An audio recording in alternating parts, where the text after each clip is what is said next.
Bess said. "Oh, don't say that. We need more girls in district nursing. Miss Gale will have a fit if you scare this one away, especially as her mother's a friend of hers." "I don't know if we need girls like her," Bess Bradshaw said. "Between you and me, I don't think she's got the heart for this kind of work. If I know anything, she'll be gone by the end of the month." "That's where you're wrong," Agnes thought. She couldn't leave, no matter how much she might want to. She had nowhere else to go.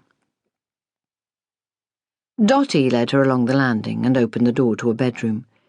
It was large and sunny, decorated with flower-sprigged wallpaper. The window had a view over a large back garden with a riot of shrubs, trees, and slightly overgrown grass. There were single beds on opposite sides of the room, one chest of drawers, and 2 bedside cabinets. "You sleep there?" Dotty pointed to the bed on the side farthest from the window. Having imparted this information, she turned and abruptly left, slamming the door behind her. What an odd girl, Agnes thought, as she listened to the maid thumping down the stairs. But at least the room was pleasant, she thought, as she lifted her suitcase onto the bed. Her bedroom at St. Jude's in Manchester had been scarcely more than a cell, with a horsehair mattress, thin grey blankets, and walls decorated with a large wooden cross and framed Bible quotations worked in needlepoint, reminding them all that they were sinners in God's eyes. She shuddered at the memory. She hadn't been sorry to leave that place any more than Matron had been sorry to see her go. Agnes set about unpacking her suitcase. It was difficult to find space, since her roommate's belongings seemed to be everywhere. A silver-backed brush and mirror, hair curlers, a bottle of scent, and various items of makeup littered the top of the chest of drawers, along with a couple of textbooks and a copy of Picture-Goer magazine. There was a lipstick and a powder compact on the bedside cupboard, next to a framed photograph of a handsome, grinning young man. It was lucky she hadn't brought much with her, Agnes thought, as she cleared a small space in the wardrobe for her few items of clothing.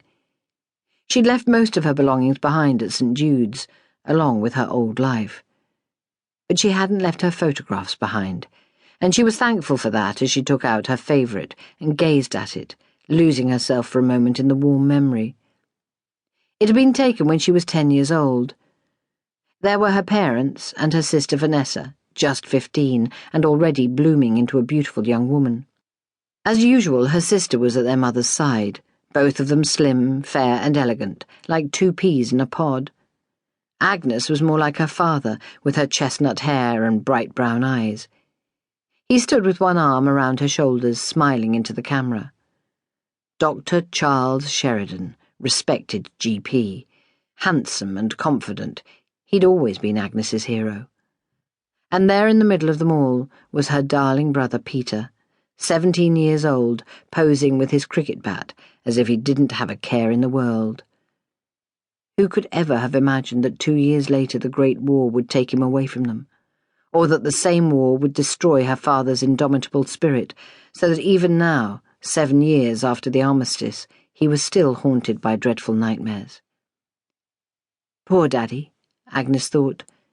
She loved her father, doted on him as much as Vanessa did their mother. After Peter was killed, Agnes had done her best to make up for the loss of her brother. She'd been son and daughter to her father. Always a tomboy, she had thrown herself into her brother's favourite pursuits, playing cricket and fishing in the lake for hours to keep her father company. She'd even tried to fulfil his ambition for Peter by becoming a doctor. Her mother would never have allowed Agnes to study medicine, of course, but nursing was the next best thing. Charles Sheridan had been so proud of her when she'd qualified. She could remember the day she'd collected her medal, seeing his beaming face in the crowd. He smiled so seldom it had warmed her heart to see it. She was the best student in her year, and she'd done it for him, to make him proud. Agnes put up her hand, as if she could feel his arm slipping from around her shoulders. She desperately wanted to grab it back, to feel the protective weight of it one last time, reassuring her that all would be well.